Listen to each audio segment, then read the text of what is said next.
Nifty weekly update. আপাতত Nifty chart দেখে মনে হচ্ছে যতক্ষণ না নিফটি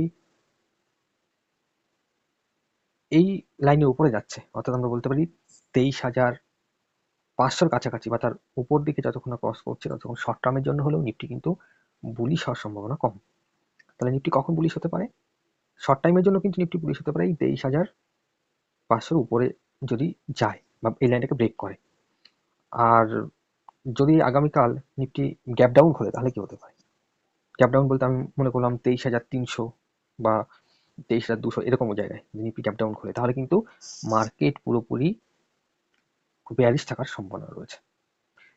আর যদি মার্কেট গ্যাপ আপ খোলে, আমি ধরে নিচ্ছি 23,500 উপরে খোলে এরকম জায়গায়, তাহলে কিন্তু মার্কেট প্রথম দিকে হয়তো নিচে নেমে আসতে পারে, বা এখান থেকে বুলিশ হয়ে যাবে সেই চিন্তাভাবনা আপাতত নেই, অন্তত আমার নেই।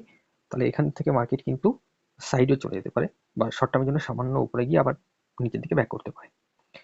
একমাত্র মার্কেট যদি এমন হয় যে এই 23,480 কাছাকাছি খুলছে এবং এখানে কিছু টাইম ওয়েট করার পর উপর দিকে ব্রেকআউট দিচ্ছে, তাহলে কিন্তু মার্কেট কিছুটা বুলিশ হতে পারে। আর আমি তখনই সুপার বুলিশ হবো যখন মার্কেট 24,000-এর উপরে ক্লোজ দেবে। তার আগে কিন্তু এখানে ভলিটিলিটি থাকবে এবং ভলিটিলিটি ক্রিয়েট করবে। কিন্তু মার্কেট যদি 23,000 এরকম জায়গায়, অর্থাৎ 23,300, 23,350 কাছাকাছি এরকম জায়গায় খোলে, তাহলে কিন্তু আমি সুপার বেয়ারিশ কালকে, তো সেই হিসাবে প্ল্যান করবো। তাহলে দেখা যাক কালকে মার্কেট কোথায় খোলে এবং তার উপর ডিপেন্ড করবে কালকের প্ল্যান কি হতে পারে।